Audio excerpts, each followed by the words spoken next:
All of which we can talk about over the next hour, but today is also the launch of PL30, which marks the start of us celebrating 30 years of the Premier League. We do have a special show on Monday, which is exactly 30 years since the opening weekend, which, Wrighty, you played in. It's because you're really old. I know, I started really young. That's it, you were a child, in the Premier. But do you remember it? Do you remember it feeling like part of something that was going to be brand new? You didn't think it was going to be how it was, to be honest. You knew that something new was happening, but it didn't feel like when you sit here 30 years later that it's going to be how it is and it's grown into what it is. You know, so when I remember actually I was substitute on the day as well, but like it wasn't great memories for us. I think we lost the game as well, but yeah, it was 4-2 to Norwich. Thanks, Kels. Right. Cheers. Thanks very much. But like no, Kels, the way it's gone, and then you know once you're in a couple of years, then you started to realise it's just getting bigger and bigger. You started to realise. Look, we'll talk lots more about this next week when we do have that special, that PL30 special. But joining us for today, we have former Tottenham striker Darren Bent and football journalist Darren Lewis. There's so much to talk about from this opening weekend of this Premier League season. Righty, for you, what did we learn? I think that we learned that City are imperious. They're going to be what they're going to be. We learned that I think that Liverpool, coming off the Community Shield, how strong they were, and we saw an unbelievable performance from Fulham. You have to give them credit, and kind of made us look at Liverpool in a different way. You know, he was questioning their attitude, which is something I thought was really quite intense. But you know what you've learned is you know it's at the moment City were great. You know I thought Villa, people like Villa, I was very surprised. I was quite. You know, it's just like, I think it's too early for me, Kels. Yeah. It's too early for me. This is the annual qualifier that we need to give, which is that it's only one game into the season. We know that. There's only one game into the season. We can't talk about games that haven't happened yet, but did anybody surprise you on the opening weekend? I mean, you'd have to say probably Brighton probably put in the performance of the weekend. I mean, I didn't see that coming. I thought under Ten Hag, Manchester United would come out with a different energy, different attitude, but it just seemed like the same old Manchester United. But you have to give credit to Brighton. I thought Graham Potter and his team got their tactics spot on. It could have been more, but they were, for me, they were the standout performance of this weekend. Going to Old Trafford, a place they'd never won before, to put in that type of performance on an opening day of a Premier League season, they were probably the ones that stood out for me. And for Fulham, who've come into the Premier League, last couple of times that's happened, they've been relegated straight away, barely scored any goals. Mitrovic, question marks over him. Was he going to be able to deliver in the Premier League? Not only did they get a 2-2 draw against Liverpool, they could very easily, and possibly should have won the game, and Mitrovic got 2. Yeah, I think he'll be in a lot of people's fantasy league teams now because of that performance. I've got to say, I disagree with I expected Brighton. I think for us in the newspapers, Manchester United in these next few months actually will be a big story, because I think there's something very troubling at the core of Manchester United. And that's even before you get to Ronaldo. That's going to be a big story. Liverpool will be a big story as well. Fulham, I think, will stay up this year. I think there was a lot more about them than last time around because of what you were talking about. Mitrovic will score goals. They look more resolute. They look like they have a plan. They haven't rushed into buying lots of players like they did first time around. And I think Scott Parker's learned from the last time he was in the Premier League with them. Yeah, it's going to be really interesting to see what happens with all of those sides. In terms of players, you mentioned Ronaldo. Obviously, anything that he does, he's going to be focus of attention. But there was so much on Haaland, so much expectation on him. You mentioned the Community Shield. Already, people were saying, oh, it's going to take him a while, you know. He's not going to hit the ground running. We saw it against Liverpool. Welcome to the Premier League. And then he waltzes in and looks like he's been here forever. Yeah, and I think that even when you watch the Community Shield game, there was opportunities what Man City could have put him in a few times. I think he could have scored a couple of goals in that game, or we would have definitely seen why he's there now to break that line for them when they get that ball in that midfield, they can go long straight into someone like him. We saw it a few occasions in the Community Shield, and when we saw it for the second goal especially. But he's somebody that's come into the league, and you genuinely feel like, yeah, something's going to happen. He's not like, like unfortunately for Lukaku, is it going to? It's going to happen with this guy. You know what, right? Yeah, from yesterday's game, it was partly Haaland that struck me about yesterday, but I love that celebration. Yeah. But also, there was something quite metronomic about the way that City played it reminded me of Barcelona. They kept the ball. I mean, at times you felt as though you wanted to give West Ham another ball to play with because they simply couldn't get near them, let alone stop them from feeding this ball. Nearly 80% possession, wasn't it? And the reason why I say it reminded me of Barcelona, because that's what they did. They kept possession, Busquets and Iniesta and all of those, and then they released Messi to do what Messi does best, and that's what City are doing. And that's what's frightening, Kels, because now you'd have to say that now they've got that threat. They haven't had it for a long time. A player that can go like he's gone. So City can now hurt you in just out of the blue, bam, as well as not letting you touch the ball. It's going to be a tough one for teams this season. Yeah, and it's a different proposition for City to play West Ham than it was to play Liverpool in the Community Shield, just because of the way that the two sides would set up against them. But even the improvement in Haaland, and it would, like as you said, there were plenty of signs in the Community Shield that he was going to hit the ground running. But even with that improvement in just a week, it sort of makes it seem a bit frightening as to what he's going to achieve over the course of the season. You know, the thing is, and Benty would know, is that when you miss, right, like when he missed in the Community Shield, he kind of had this look on his face like, what are you doing? I've seen him score that goal before where the ball comes across and he does this acrobatic finish with his outside of his left foot. And I thought that's what he was trying to do with that first chance, which he should have headed in. And then the one that went over the bar, where he hit over the bar, he was just like, game's over, bam. But then all during the week as a striker, when you've missed, and you're like, you wait till Saturday. You could feel that he had that vibe. And the way he took the ball for the penalty, Ben, you could feel like he means business. Yeah, I mean, you're right. Even the one that he missed where he missed the open goal, it was almost like, you know that's not going to happen again. He was probably been working all week with his teammates for the supply line, but also as well extra finishes in training where a little bit more concentration because he was ready for this game. But I think he's going to catch a lot of people by surprise, and that might sound strange because you talk about one of the world's best. But we kind of play in an era now where everyone wants to come to feet. Everything's in front of the back four. Everyone wants to come off now. Firmino, get the ball to feet and link play. He's a throwback centre forward that gets in behind all the time. And I think with defenders nowadays, they're not used to that anymore. Everything, they push up, they squeeze, and everything's to feet. If you've got a guy that's constantly running in behind, with the likes of De Bruyne, Bernardo Silva, even Rodri from where he plays, if you just keep feeding it in there, even if he gets caught a couple of times offside, there's going to be a couple of times where he times it to perfection and he scores. They scored nearly 100 goals last season, City. How many do you think they'll score this time around? I think they get close to that number. But I think it's different now. I think for opposition centre-halves, they can't defend maybe how they did last season because they can squeeze the pitch. And even though City will keep playing the ball, there was no one really turning unless it was Raheem. When you've got someone like Haaland now, they can go back to front really a bit more direct. I think, but we're talking about when's the last time City's had an individual striker that's got 20, 25? Wherever, probably. And so they've done that where they've scored 100 goals and they haven't had that person that's scored that many. He's got 30 goals in him in just the way he can play. You know, people talking about him, Kels, as a low-touch striker. He don't need many touches. He's a striker, like Benty said there. He wants to go over the top. He wants to make the runs in. He wants to have his limited touches, just finish. He's not that striker that wants to come short and have touches. He's low touch, in the box, bam, in the box, bam. And I feel that ruthlessness is where I think they score more than 100. Especially if the rest of the guys raise their game simply because of what they've got around him. But he's going to be obviously taking goals from people because there's more people won't have to do as much as he's doing. Someone like Gundogan maybe won't score as many or something. Jack Grealish, I believe, needs to score more.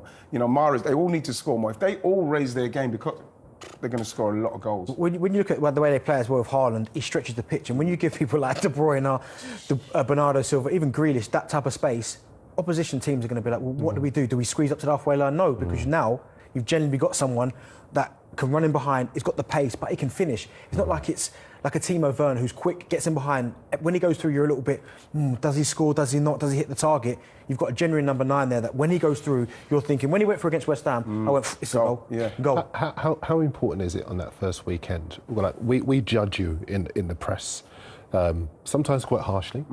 Forgive us. No. Never forgive. Never forget. But how important is it to get that goal straight away? It's especially when you've just come and he's come with a lot of expectation because like he's one of the guys they put him in the same category as Mbappe, you know, as the top. You know, then you mentioned Haaland and all the top. So he's coming with a guarantee. So this is why people are having such a laugh at the fact that he missed those chances.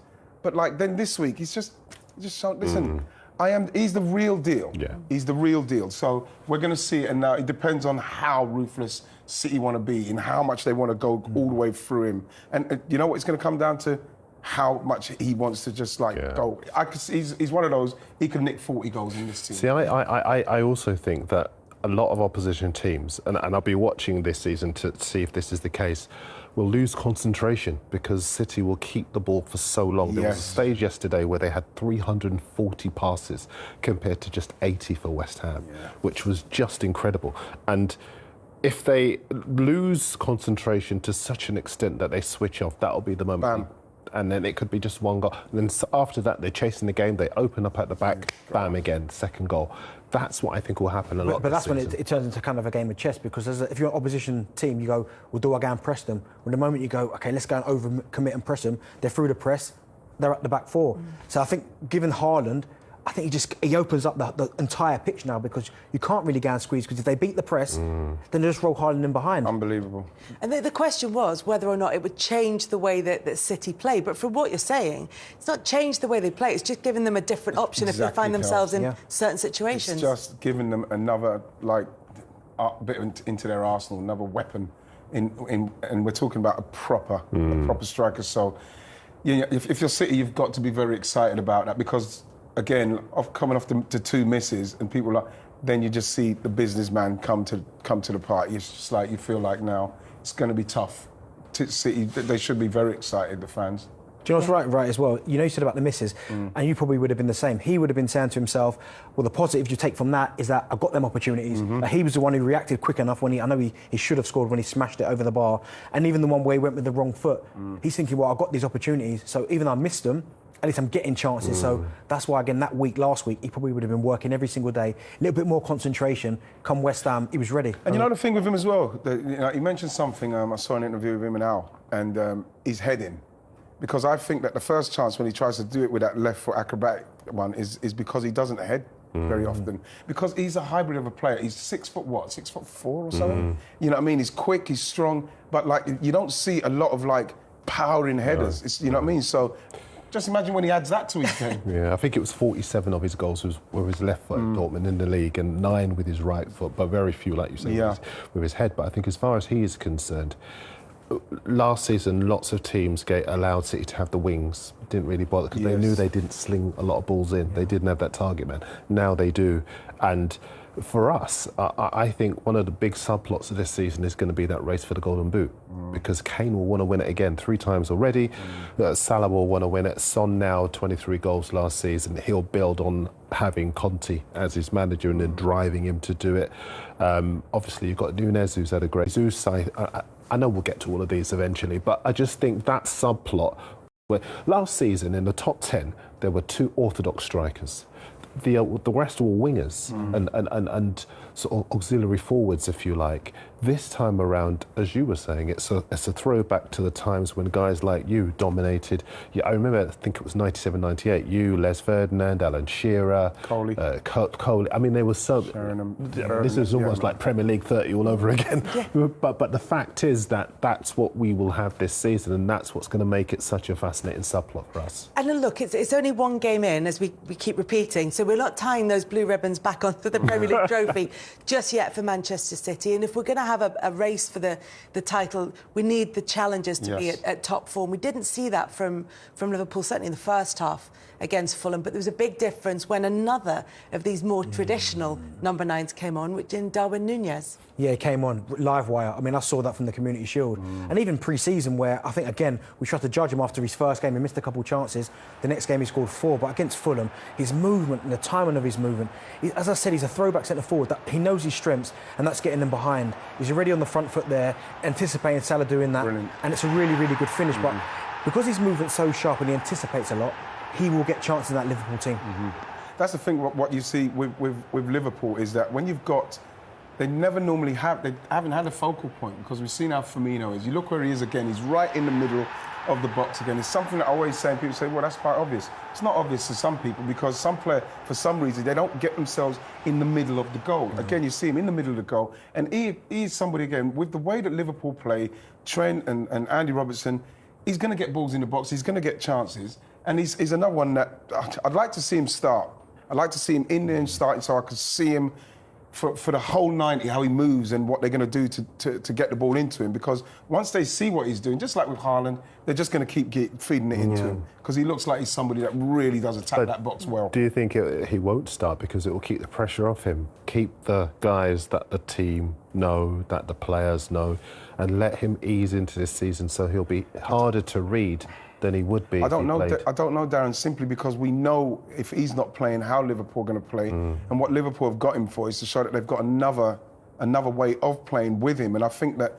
the sooner he gets in and starts playing how they want to play, then Liverpool are going to create more chances. They're going to play a different way as well, because you've got to wait for Firmino to come off. You've got to hope that Salah doesn't get marked like he did very, very well by Anthony Robinson. But then the counterpoint to that is, say someone throws you one, last 20 minutes, you've got tired legs, tired minds, and you're able, with your movement, to take advantage of all of that. Because you looked at his movement when he came on, he was so razor sharp that he was able to find that space. And I just think early on, maybe that's what Klopp might do so that he can get that confidence. Because if you look at the two finishes, and we were looking before the show began, both of them were back flicks. It's a kind of finish that you guys, when at your confident best, would try to pull off.